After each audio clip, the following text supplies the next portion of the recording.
Before this starts, I would like to say this real quick. If you are wondering if I'm using a voice filter, no. And I will leave a link to a video proving that I am not using a voice filter.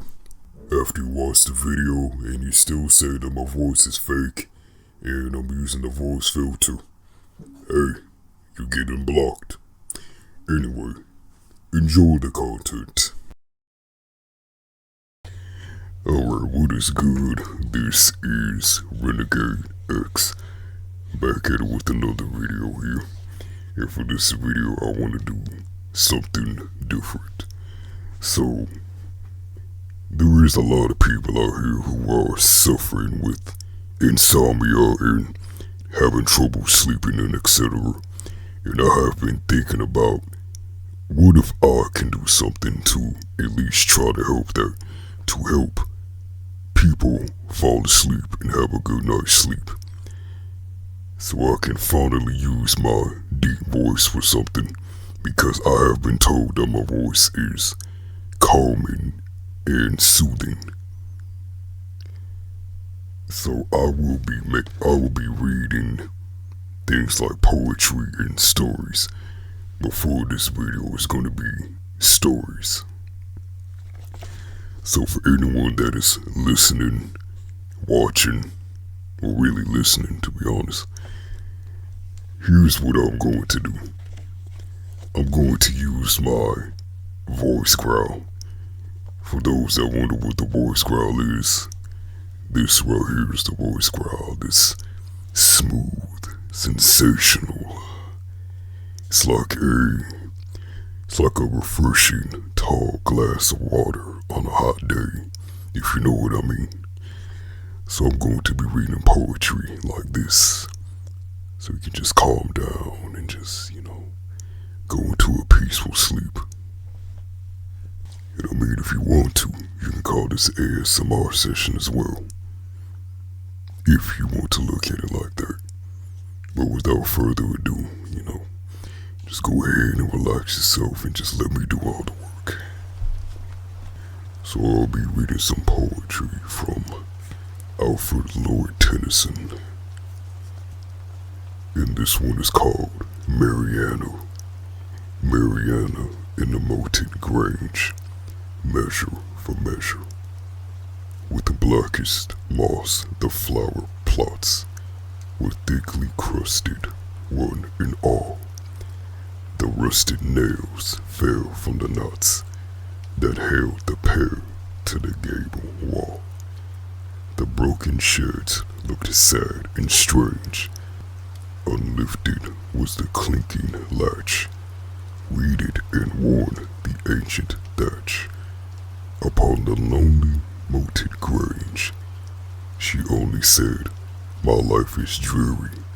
He cometh not," she said. She said, "I am aweary, aweary. I would that I were dead." Her tears fell with the dews at even. Her tears fell ere the dews were dried. She could not look on the sweet heaven, either at morn or eventide. After the flitting of the bats, when thickest dark did trance the sky, she drew her casement curtain by and glanced athwart the glooming flats. She only said, "The night is dreary, he cometh not."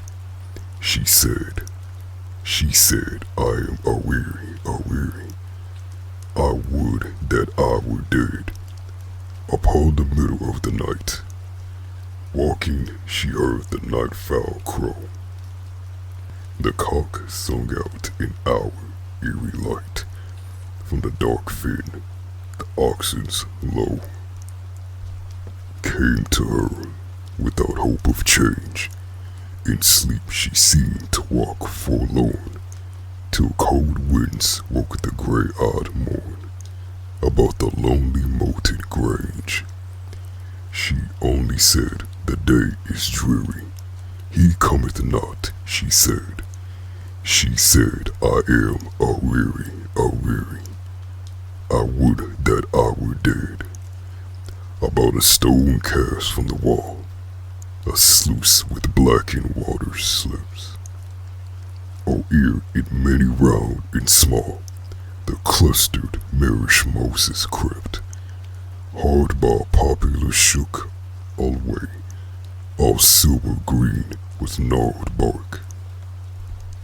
For leagues no other tree did mark the level waste, the rounding gray. She only said, my life is dreary. He cometh not, she said. She said, I am aweary, aweary. I would that I were dead. And ever when the moon was so low, and the shrill winds were up and away, and the white curtain to and fro, she saw the ghastly shadows sway. But when the moon was very low, and wild winds bound within their cell, the shadow of the poplar fell upon her bed, across her brow. She only said, the night is dreary. He cometh not, she said. She said, I am aweary, aweary. I would that I were dead. All day within the dreamy house, the doors upon their hinges creaked. The blue fly sung in the pane. The mouse behind the motoring wainscot shrieked. O'er from the creed peered about. Old faces glimmered through the doors. Old footsteps trod the upper floors. Old voices called her from without. She only said, my life is dreary. He cometh not, she said. She said, I am aweary, aweary.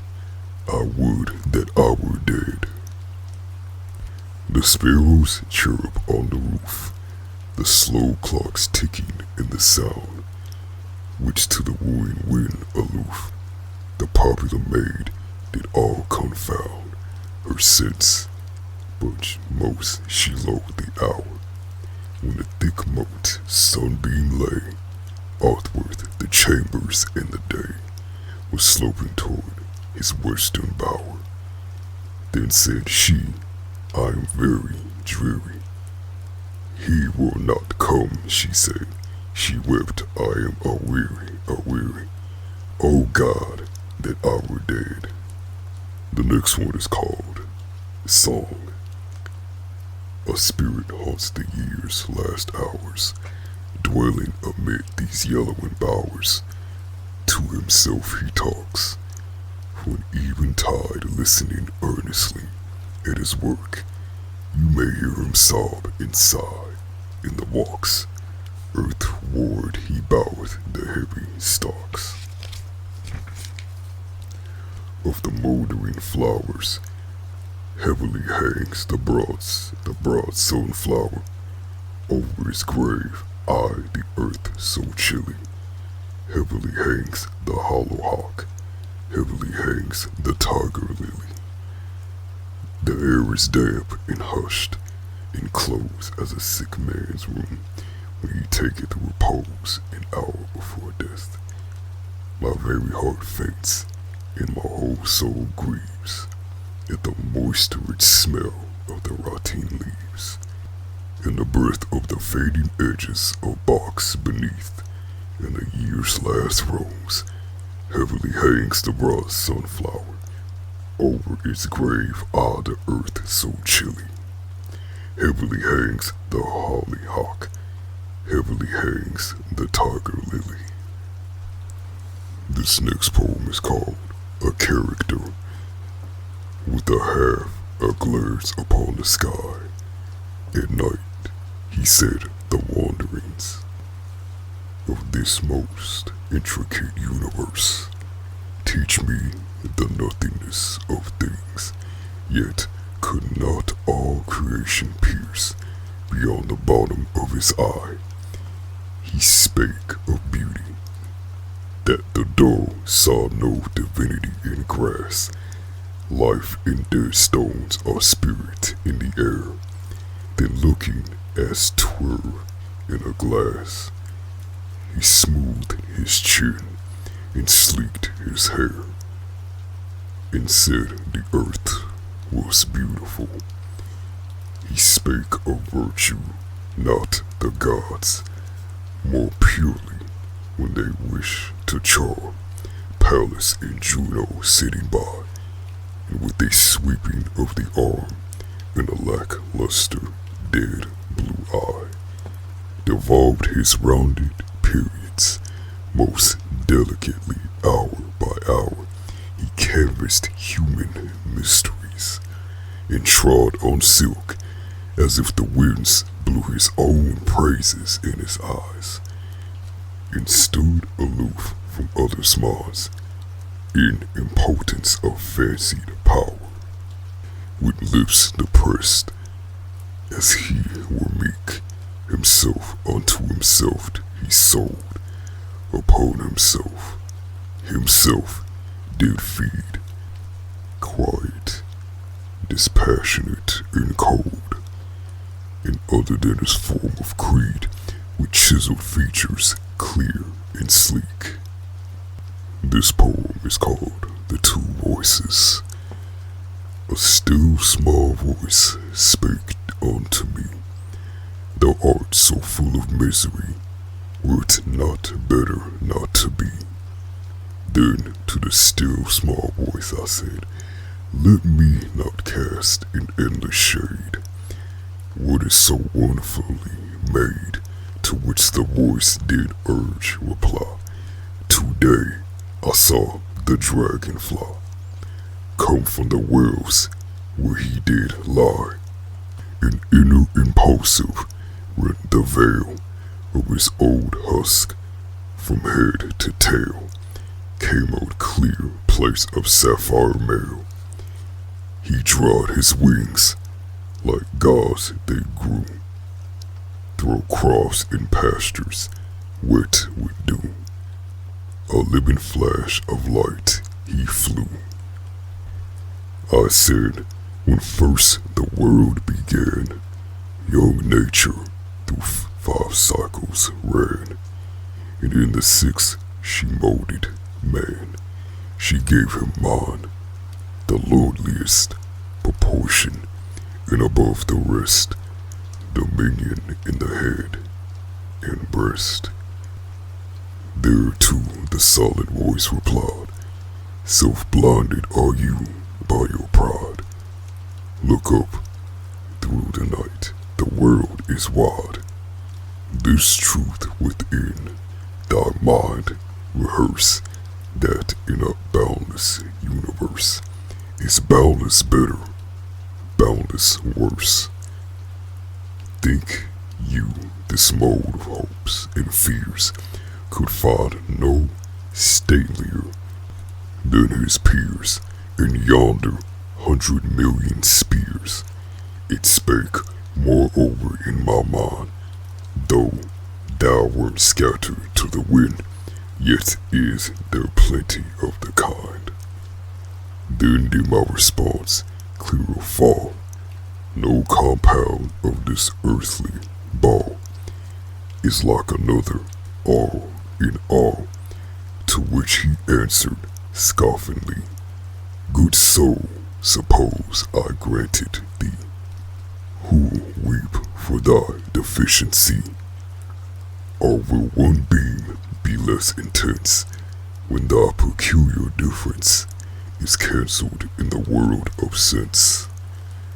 I would have said, thou canst not know, but my full heart that worked below rained through my sight its overflow.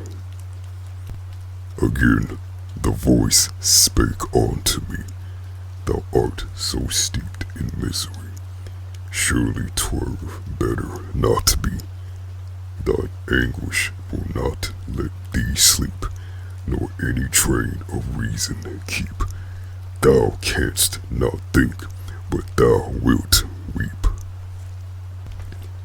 I said, the years with change advance, if I make dark my countenance, I shut my life from happier chance.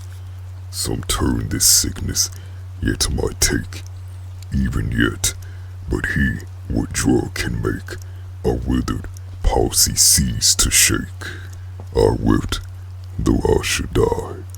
I know that all about the thorn will blow in its tufts of rosy tinted snow, and men through novel spears of thought, still moving after truth long sought, will learn new things when I am not. Yet said the secret voice, sometime, sooner or later, will grey prom make thy grass or with early rhyme, not less with souls that yearn for light, wrapped after heaven's starry flight, would sweep the tracks of day and night. Not less the bee would range her cells, the furzy prickle fire the dells, the foxglove clustered dappled bells. I said that all the years invented, each month is various to present. The world with some development, were this not well, to bide mine hour, though watching from a ruined tower. How grows the day of human power? The highest mountain mine, he said, still sees the sacred morning spread, the silent summon overhead, where 30 seasons render plain those lonely lights that still remain, just breaking over land in Maine. Or make that morn from his cold crown in crystal silence creeping down, flood with full daylight, gleam in town, forerun thy peers, thy time, and let thy feet, millenniums hence, be set in the mist of knowledge, dreamed not yet. Thou hast not gained a real height, nor art thou nearer to the light, because the scale is infinite. 'Twere better not to breathe or speak, than cry for strength remaining weak, and seem to find, but still to seek. Moreover, but to seem to find, ask what thou lackest. Thou resigned, a healthy frame, a quiet mind. I said when I am gone away, he dared not tarry. Men will say, doing dishonor to my clay. This is more vile, he made reply, to breathe and loathe, to live and sigh, than once from dread of pain to die. Sick art thou, a divided will, still heaping on the fear of ill, the fear of men, a coward still. Do men love thee?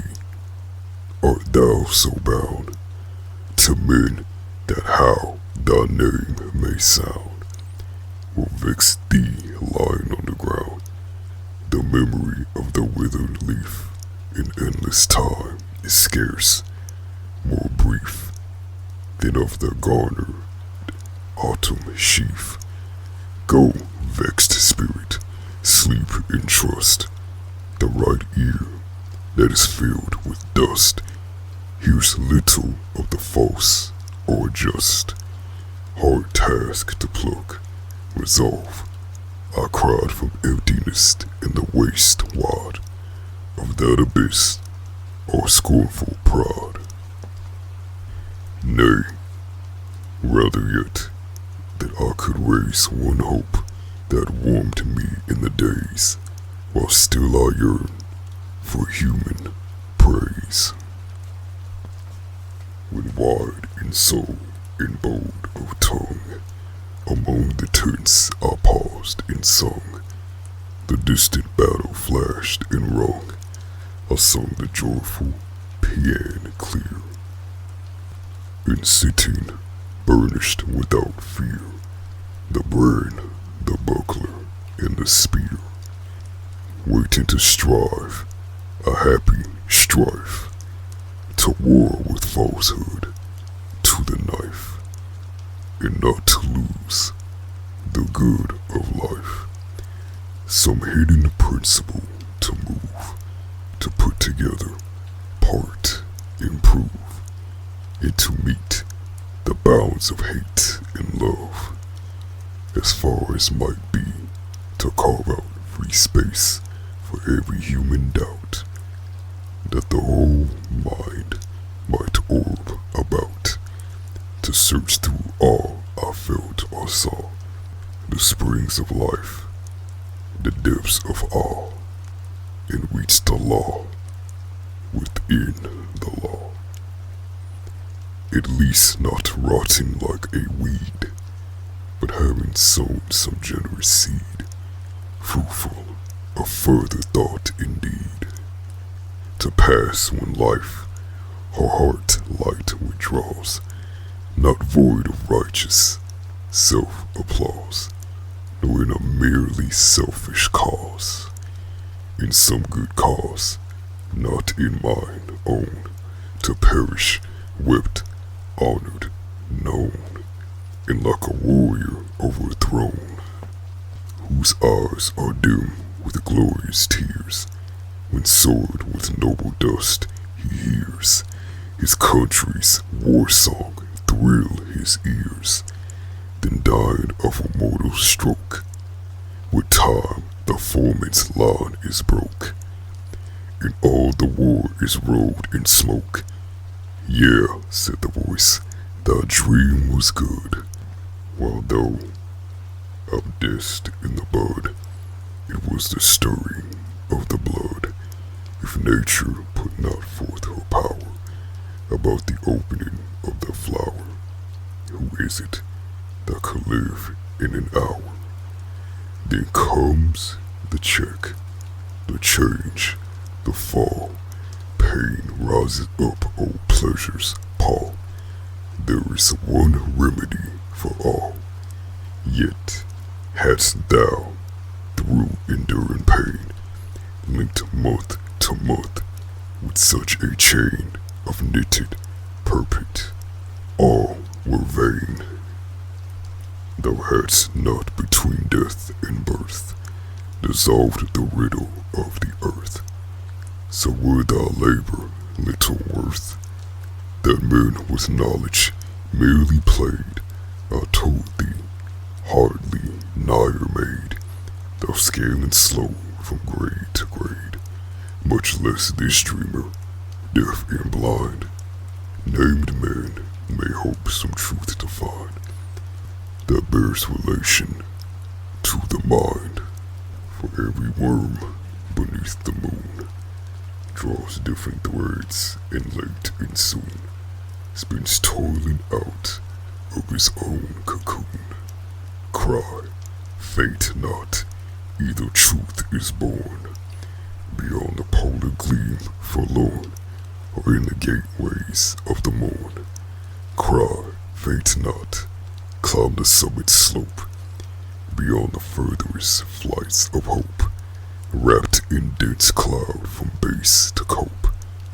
Sometimes a little corner shines, as over rainy mist inclines, a gleaming crag with belts of pines.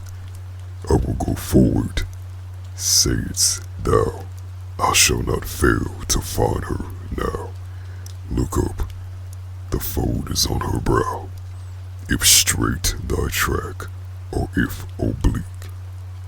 Thou knowest not, shadows thou dost strike, embracing cloud, Ixion-like, and owning but a little more than beast abidest lame and poor, calling thyself a little lower than angels cease to wail and brawl. Why inch by inch to darkness crawl? There is only one remedy for all.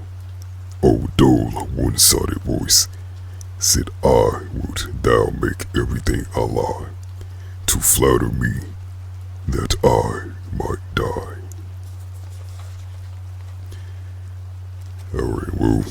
that's going to be it for the little session. I hope you guys enjoyed it, and there will definitely be more in the future if you guys had like this.